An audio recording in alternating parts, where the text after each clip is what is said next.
français s'il vous plaît. Émission d'actualité roumaine et francophone. Bonsoir, bienvenue à tous et bienvenue à Cristi Preotu, l'un des héros à UTS du goût français en Roumanie. Cristi, tu diriges un restaurant, c'est le Bistrot Parisien, c'est une chaîne d'épicerie fine juste en face et ailleurs dans le pays, c'est la Comtesse du Barry, tu importes du vin. Tu fais beaucoup de choses qui ont directement à voir avec nos papilles et donc tu es là pour nous parler de Goût de France / Good in France. C'est une opération lancée par le célèbre chef Alain Ducasse et soutenue par le ministère français des Affaires étrangères. Vendredi dernier, en France et dans le monde entier, 1300 chefs ont proposé un dîner à la française pour célébrer notre gastronomie. La charte était extrêmement précise, un apéritif, 2 entrées, une chaude et une froide, un plat de poisson, un plat de viande, des fromages français, un dessert et 7 vins différents. C'était donc un dîner de gala à l'ambassade de France à Bucarest vendredi dernier, un reportage signé Cécile Vivant. Je m'appelle Andrei Tamaș, je suis chef cuisinier dans l'ambassade de France en Roumanie. Pour l'opération diplomatique Goût de France en Roumanie, le chef cuisinier Andrei Tamaș avait rassemblé les symboles culturels de la France. Donc nous avons ce soir un menu de dégustation qui est composé de 7 on va dire, plats différents. Nous sommes déjà aux 3e étape de notre parcours gastronomique. Ici, nous sommes dans la chambre, on va dire, où on sert les coquilles Saint-Jacques avec 3 accompagnements différents. Il s'agit de pamplemousse et asperges, caviar de beluga et purée de céleri, et aussi une mitonnée de rhubarbe avec des tomates. Et avant, nous avons eu un plat qui a symbolisé c'est le tour Eiffel de foie gras et une salade de légumes de printemps sur un gelé de fruits de passion et ananas qui a voulu montrer le Champs-Élysées. Est-ce que c'est bon ? Excellent. Qu'est-ce que c'est exactement ? Alors, vous avez du foie gras, vous avez des fruits, des légumes. Donc vous avez un accord parfait entre le foie gras ensuite et les légumes frais. Vous avez même des fleurs qui se mangent. Je vois ça, des petites fleurs violettes. On va dire des fleurs gourmandes. Nous avons essayé de mettre en valeur la gastronomie française avec tous ces éléments forts. Nous avons utilisé des ingrédients mais aussi des vins françaises justement pour valoriser cette partie de la France qui est la gastronomie.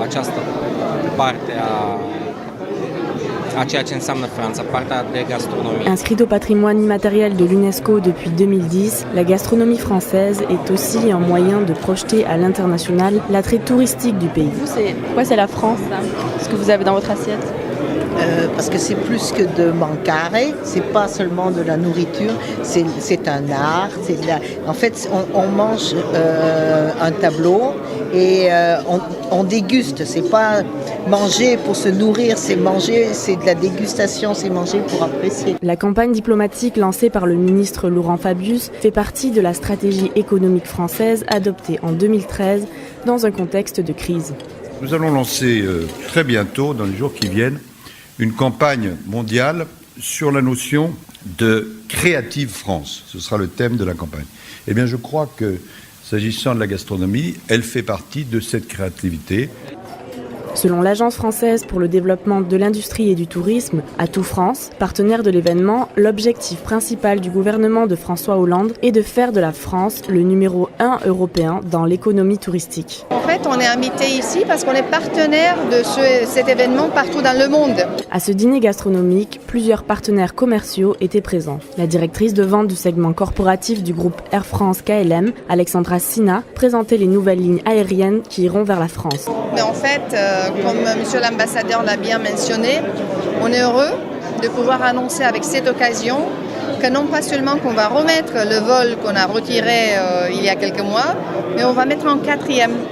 C'est le plus grand nombre de vols qu'on a jamais eu je m'en souviens, il y a 20 ans, on avait 3 vols par semaine et pas direct mais via Belgrade. Donc voilà la différence entre aujourd'hui et il y a 20 ans.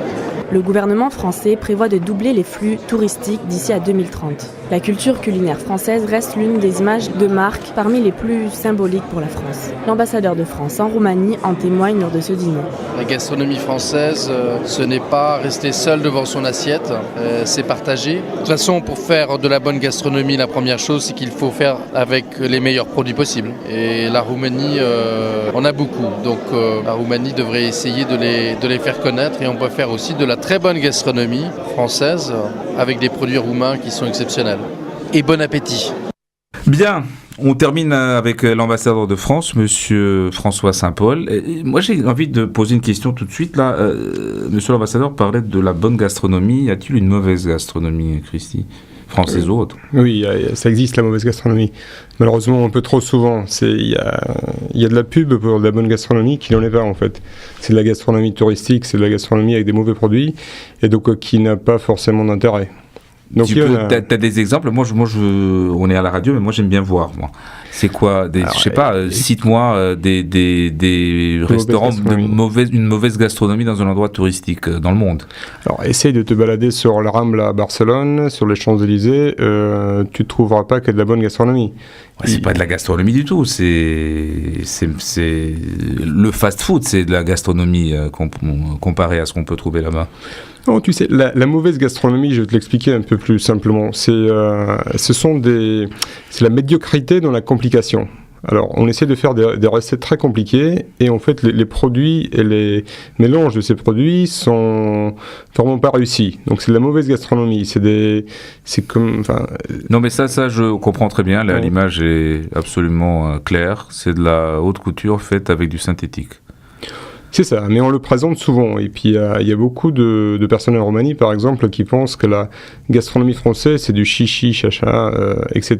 C'est pas bon, c'est compliqué, puis il n'y en a pas beaucoup. C'est une mauvaise image qu'a une certaine gastronomie de bas niveau, je dirais, de caniveau. Ici en Roumanie. Certaines personnes qui voyagent pas forcément dans les bons restaurants en France ou dans d'autres pays d'Europe et fréquentent certains restaurants français sophistiqués sans l'être réellement, ont un mauvais a priori sur les restaurants et sur la gastronomie française. Mais alors à cela, on pourra leur indiquer une autre manière de voyager, une autre manière de goûter ces plats. Et puis il y a des guides rouges, verts qui peuvent nous indiquer les endroits où on peut voir ce que c'est la réellement bonne gastronomie. Étoile les dents. Étoilé, si c'est beau, étoilé, il y a... Étoile les dents, je veux dire, avec des petites étoiles qui nous indiquent la qualité de la table. C'est vrai. Aujourd'hui, qu'est-ce que ça signifie concrètement à l'étranger de la gastronomie française? Parce que je me pose une question, on a tous vu ce reportage très coloré et cette action qui est appelée à durer des autorités françaises, mais honnêtement, 7 plats, 7 vins, qui est-ce qui mange encore comme ça aujourd'hui? Alors, je vais faire un peu d'historique là-dedans.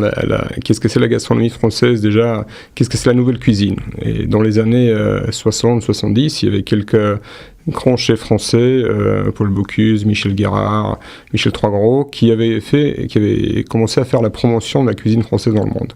Ils étaient même sponsorisés par la même compagnie dont on parlait dans le reportage tout à l'heure, pour faire le tour du monde et faire la promotion de la France et de la gastronomie française par le bien manger. Et la nouvelle gastronomie, la nouvelle cuisine française, ce sont 3 ingrédients très importants, des produits frais, une cuisine qui a du goût, et en même temps qu'il soit diététique. Donc qu'on puisse manger justement 7 plats et boire 7 vins, passer 4 heures à table, et en même temps se lever de table en étant tout à fait très bien, et en gardant un excellent souvenir du goût qu'on a eu l'occasion de goûter pendant ce repas. Ouais, les mauvais esprits te diront, ils le disaient à l'époque, il n'y a pas grand-chose dans l'assiette, et ici en Roumanie, ça compte, la taille de l'assiette. Oui, mais c'est plus complexe, c'est comme un bon opéra, c'est comme un très joli tableau, il ne faut pas forcément qu'il soit 7 mètres sur 7 pour qu'il soit beau. Mais là encore, est-ce qu'on ne parle pas en ce moment, surtout dans la presse anglo-saxonne, du déclin de la gastronomie française? Les stars du métier maintenant sont plus tellement françaises, les chefs très très étoilés et hyper médiatiquement promus sont plutôt espagnols ou danois en ce moment. Exactement, mais alors si vous regardez un peu l'historique de ces chefs espagnols ou danois, ils ont tous fait leur classe. soit chez Guérard, soit chez Bocuse, soit chez Ducasse. Il y a même le célèbre chef de El Bulli, Ferran Adrià, qui est très célèbre, espagnol, catalan, pardon. Catalan, mais qui disait lui-même qu'il a inventé sa cuisine sur le livre de cuisine de Michel Guérard. Oui, mais ça nous fait quand même une belle jambe, si je puis me permettre. Ah non, je dirais que c'est la suite de la nouvelle cuisine française. Et maintenant, c'est une compétition mondiale. On a prouvé qu'il y a un intérêt énorme pour ce type de cuisine et qui a été inventé par les Français. Et la suite maintenant c'est quoi? Parce que je reviens à une métaphore qui m'est chère, le foot c'est comme si tu faisais briller Manchester United ou Arsenal, ce qui est le cas, une équipe de foot anglaise avec les magnifiques produits de la formation française, les écoles de foot françaises. Oui, non, c'est différent, parce que les produits, on part encore dans ce que je disais tout à l'heure. Vas-y, on va revenir aux produits. Les produits, donc la base des produits, les recettes, le style de faire, ont une base très française, qui après a été internationalisée, mais tout en restant sur beaucoup de produits qui sont originaires de France, et qui après ont été adaptés, construits. Aux États-Unis, par exemple, on fait d'excellents produits de gastronomie qui ont été influencés par la France. Il y a une culture d'huître, il y a le foie gras américain, aussi parce qu'on ne peut pas tellement l'importer, on l'amérique pas du tout. Oui. Et donc il a fallu créer quelque chose, mais l'influence de la nouvelle cuisine française se ressent partout dans le monde. Mais justement, ce qui est intéressant, c'est que cette opération qui s'appelle donc encore une fois Goût de France / Goût de France, en anglais, est appelée à se renouveler tous les ans. L'idée étant que les chefs français utilisent dans leur menu les produits du pays dans lesquels ils se trouvent. Comme dit l'un des chefs participants, cité par le journal Le Parisien, il ne s'agit pas de faire manger de la blanquette de veau à Cuba, mais de la daube de chameau en Afrique, pourquoi pas? En Roumanie, qu'est-ce que tu verrais comme produits locaux pour la prochaine édition? Écoute, c'est exactement ce que nous avons fait pour le menu du restaurant au bistrot français. Donc nous avons fait un menu typiquement français en utilisant beaucoup de produits roumains. Et il y a des produits roumains qui sont excellents. T'écoute. Très bien. On a fait poitrine de cochon croustifondante, sauce ravigote, avec du mangalitsa. Donc le mangalitsa, c'est un cochon roumain qui est délicieux, il faut juste savoir bien le travailler. Et qui est un peu l'équivalent du cochon ibérique, du cochon noir italien. Donc c'est une très, très belle race de cochon qui a une graisse assez épaisse, mais qu'il faut savoir enlever et puis bien ranger. On a aussi travaillé avec les truffes de Transylvanie et les cèpes de Transylvanie, qui sont encore des produits exceptionnels. Et donc, on trouve des produits exceptionnels roumains. Exceptionnels parce que le goût est différent. Il y a des truffes blanches, des truffes noires. Il y a des truffes noires. Il y a aussi des truffes blanches de temps en temps. On ne les trouve pas en Transylvanie. C'est plutôt du côté de Timișoara. Donc, à l'ouest du pays. À l'ouest du pays. Mais les cèpes sont vraiment délicieuses. Et malheureusement, la majorité part à l'export, surtout en Italie, et on ne les trouve pas sur les marchés roumains, on ne les trouve pas dans les boutiques roumaines. Nous, on vend dans nos boutiques des truffes fraîches, mais c'est assez singulier, malheureusement. Alors justement, quel est le marché de la gastronomie en Roumanie? Est-ce qu'il existe d'abord? Il y a un marché de la gastronomie. Alors là, on va la séparer, la gastronomie. Qu'est-ce que la haute gastronomie? Quels sont les produits, comme on les appelle, les délicatesses en Roumanie? Les délicatesses, pour moi, sont les épiceries fines, très fines. Oui, mais sur les bons produits. Je te dirais que les tomates roumaines en été sont des délicatesses. Tu vois, donc celles qui ont du goût, je ne sais pas où tu les trouves, mais le commun des mortels a du mal à le faire, hein.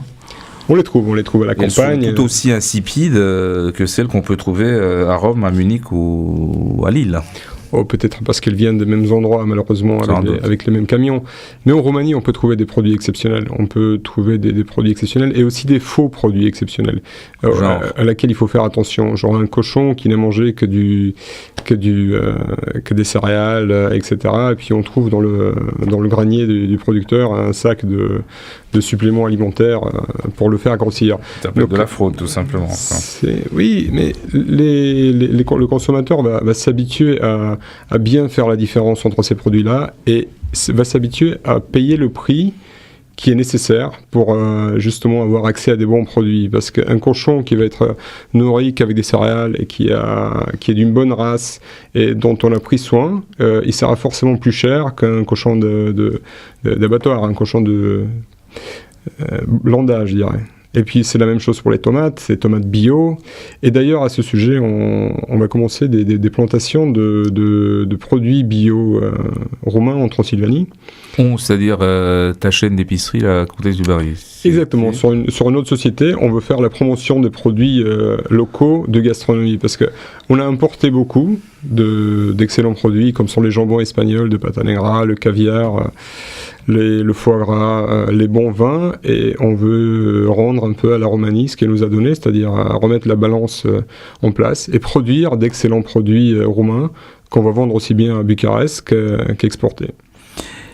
Qui s'intéresse à ça en Roumanie ? Quels sont ces gens ? Parce qu'on parle de produits qui sont chers, même en France. On dit très souvent c'est hors de prix, c'est réservé à une petite caste, très privilégiée, c'est réservé aux étrangers ou aux Roumains qui ont fait de l'argent vite fait et plutôt mal fait, disons les choses comme elles sont. Est-ce qu'il y a un vrai contact avec le grand public ? Est-ce qu'il y a un vrai intérêt pour la chose gastronomique, culinaire pour l'art, les métiers de bouche, pour tout ce qui fait cette culture française dont nous sommes si fiers, et que les Roumains découvrent depuis 25 ans, entre autres grâce à toi et d'autres. Mais c'en est où là ? Je dirais que c'est pas forcément une question d'argent, premièrement.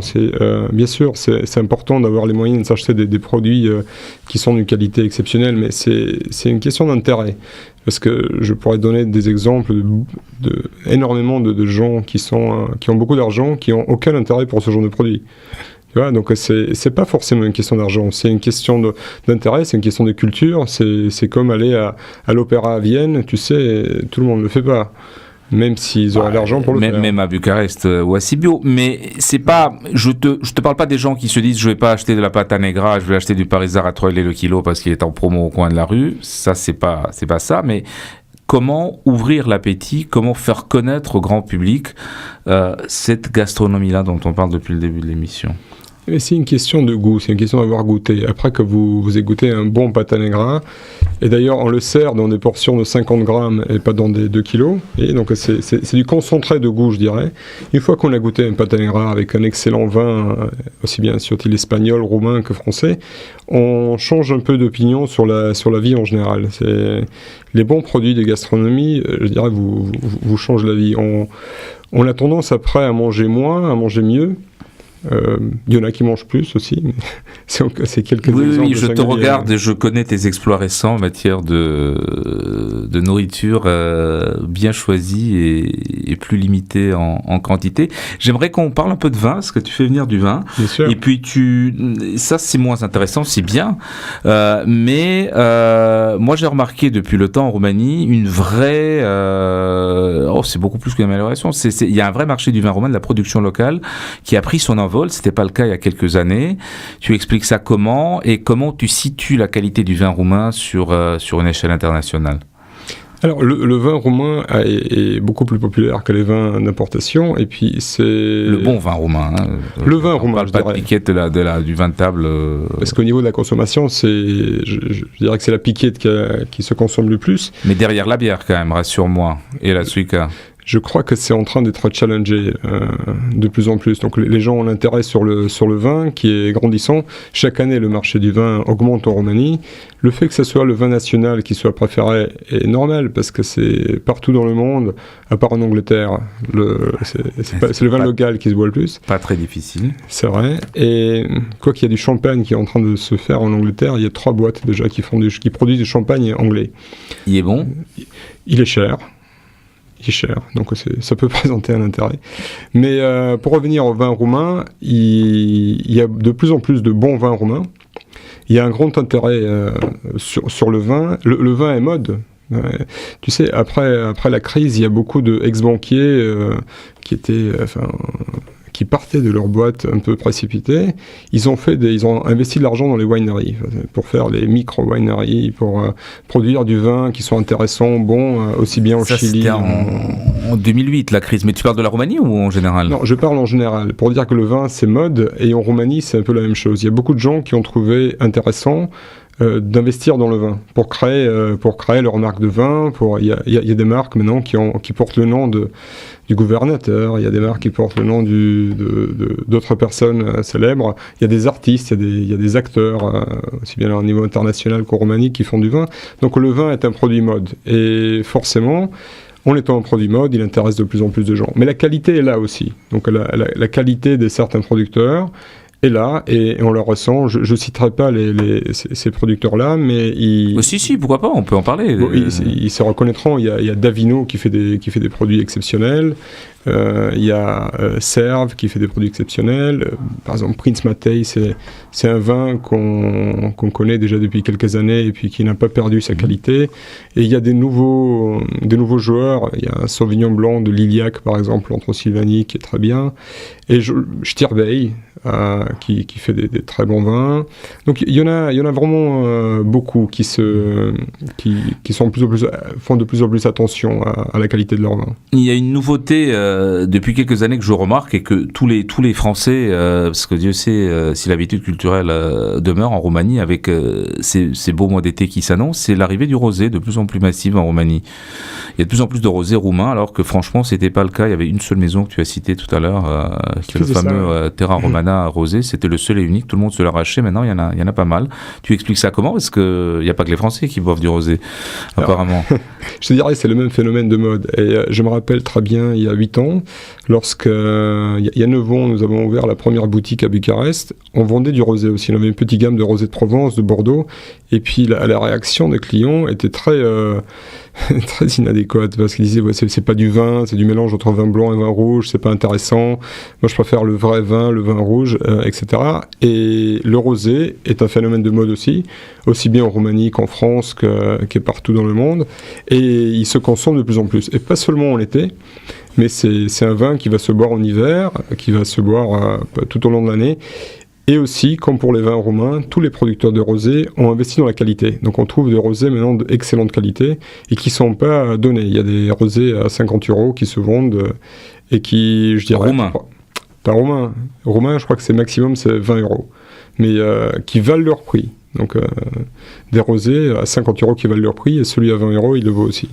Mais est-ce que ces producteurs de vin roumains gagnent de l'argent ici au pays, ou l'essentiel c'est pour l'exportation ? Je pense que l'essentiel, c'est pour la Roumanie. L'exportation n'a que très peu d'intérêt. Enfin, j'ai des amis qui exportent maintenant des vins sur des marchés comme l'Angleterre, l'Allemagne, un peu la France, qui sont ouverts à des vins, je dirais, exotiques, entre guillemets. Mais le grand du marché des vins roumains se fait en Roumanie. Et ils gagnent de l'argent aujourd'hui. Et ils gagnent de l'argent, oui. Et les Anglais, non, un vin exotique, pas spécialement cher, ce que j'imagine qui est abordable. Non, on se précipite pas sur les vins roumains à l'étranger. En Allemagne, me disait-on, c'est un bon marché, c'est vrai ou... Les vins roumains sont pas forcément si abordables que ça si on les compare à des vins d'Argentine, de Chili, d'Australie, de Nouvelle-Zélande. Même si le transport est beaucoup plus proche. Mais la production de vin là-bas est beaucoup moins chère. Les volumes n'ont rien à voir, oui. Est vraiment beaucoup moins cher. Je dirais l'essentiel du marché des vins roumains sera la Roumanie. Je crois qu'il y a même un peu d'export vers la Chine. Mais bon, en Chine, la Chine tout s'achète. Et puis elle a le temps de voir venir et de s'affiner davantage. Où est-ce que tu n'arrives pas à faire la part des choses entre la gastronomie française, ton côté français, gastronome, ton business, parce que c'est une affaire, et la manière roumaine de consommer, d'aller au restaurant différemment, moins souvent, de recevoir en famille, de cuisiner différemment? Tu fais le grand écart, tu combines ça harmonieusement? Alors, on essaie de faire le plus harmonieusement possible, mais il y a quelques petites choses sur lesquelles on ne peut pas passer. Genre, dans notre restaurant, c'est non-fumeur. Donc, on part du principe qu'un bon repas de gastronomie dans un petit restaurant, il n'est pas compatible avec la fumée de cigarette. Et même si moi-même j'apprécie à la fin du repas un bon cigare, je peux pas laisser faire ce genre de choses. Après, le fait que nous servons au menu dégustation à l'ensemble de la table et une habitude, pas forcément seulement française, mais une habitude de table gastronomique, car on ne peut pas faire 2 menus dégustation et puis 2 entrées plats pour d'autres personnes. Et ça, on l'explique aussi par le fait que les temps de service, faut qu'ils soient identiques, il faut que les clients reçoivent en même temps leur plat et qu'il y ait une harmonie dans toute la table, qu'il n'y ait pas de décalage, pas d'attente, etc. Mais sinon, sur le principe, je pense qu'il y a de plus en plus d'harmonie avec ce que nous présentons et ce que les clients attendent d'une bonne table ou d'une belle boutique d'épicerie fine. C'est quoi la proportion entre clients roumains de souche et étrangers francophones ?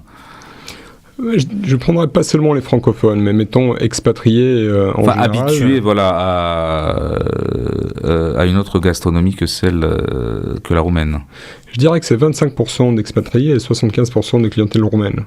Ce qui a beaucoup changé dans les dernières années, parce qu'il y avait beaucoup plus d'expatriés lorsqu'on a commencé avec la première boutique. Donc. Et c'est dû à quoi, d'après toi ? C'est le temps qui passe, le raffinement de la clientèle ou les extraordinaires talents de tes personnels en salle et en cuisine ? Alors c'est un peu de tout, hein, mais je dirais d'abord c'est les voyages que les Roumains ont fait dans d'autres pays où ils ont goûté dans des bons restaurants, ils sont allés dans des belles boutiques et puis ils sont revenus avec des idées plus précises sur ce qu'ils voulaient goûter, sur ce qu'ils aimaient, etc. Mais c'est le temps qui passe, le temps a joué en notre faveur. Et le temps jouera, on continue en notre faveur parce que les Roumains s'adaptent très facilement et ils s'adaptent aux bonnes choses facilement, très rapidement. À la maison, vous mangez comment ? Bien. Et quoi ? Français, roumain, les deux ? Alors, on mange un peu de tout. C'est pas forcément de la cuisine française ou roumaine. On part plus sur les produits. Donc, on va prendre un produit. On essaye de pas trop les modifier. Par exemple, on prendra un bœuf normand ou même récemment, il y a des bœufs wagyu qui ont été faits en Espagne et qui sont délicieux tout en étant pas trop chers. Et on fait des repas autour de ça. On fait des salades avec des produits frais. On favorise les produits frais tout en goûtant par exemple un bon jambon pâte à negra, un foie gras de temps en temps, des fromages aussi, qui sont excellents. Français ou roumain ? Parce que là, est-ce qu'il y a des très bons fromages roumains ? À part les classiques Téléméa Alors, il y a toute une série de Téléméa qui sont bonnes et moins bonnes, il y a des bourdoufs qui sont bons et moins bons. Mais il n'y a pas encore beaucoup de fromages maturés. En tout cas, je ne le sais pas. S'il y a des gens qui connaissent des bons fromages, je les invite à nous adresser des offres sur des fromages roumains parce que je suis toujours intéressé à sourcer des bons produits et plus encore des produits roumains de grande qualité. Oui, il y a du chèvre aussi. J'ai vu se balader dans quelques soirées un fromage de chèvre roumain qui n'était pas trop mal, qui est en passe de perfectionnement naturellement, mais c'est pas du tout dans les habitudes culinaires locales, non ? C'est vrai, j'ai écouté ça aussi. Il y a encore du travail à faire dessus. Hein. Les premiers 100, 200 ans sont difficiles, après tout s'adapte. Ça, c'est une phrase qui vient du Golfe, Cristi Preotu. Une dernière question, vous mangez aux heures françaises ou roumaines ? Parce que ça aussi, c'est très important. Surtout aux heures françaises. Enfin, je déjeune à midi, vers midi, 1h.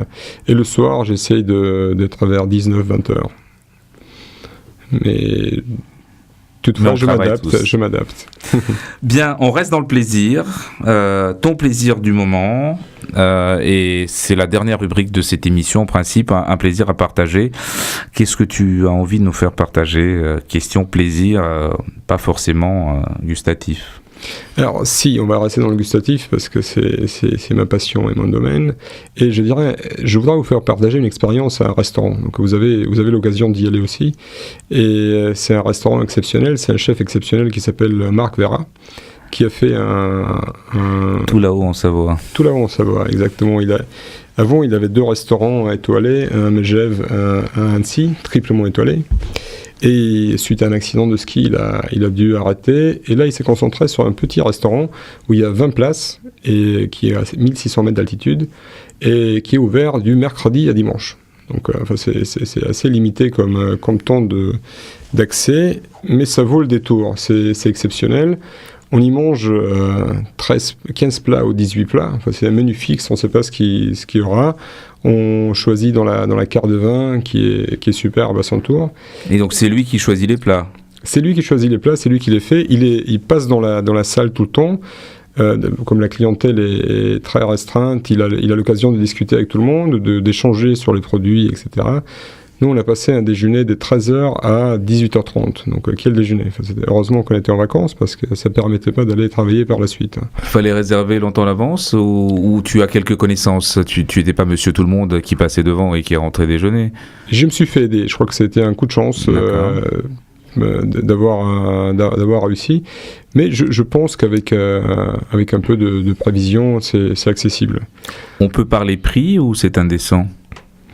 Alors, ça dépend comment on le perçoit. Le menu était à peu près 250 €, mais il faut le prendre comme un spectacle, comme un opéra à Paris. Il faut le prendre à Covent Garden à Londres. C'est vraiment 5 heures de spectacle continu et où on se nourrit aussi. Donc, si on déduit le prix du repas, le repas va coûter dans les 40 € et le spectacle 210. Voilà, c'était le mot de la fin avec Cristi Préautou, l'homme du bistrot français, et juste en face, la comtesse du Barry. Merci de nous avoir suivis. Je vous retrouve mardi prochain à 19h15, seulement ici, à RFI. Bonne soirée à tous. En français, s'il vous plaît. Émission d'actualité roumaine et francophone.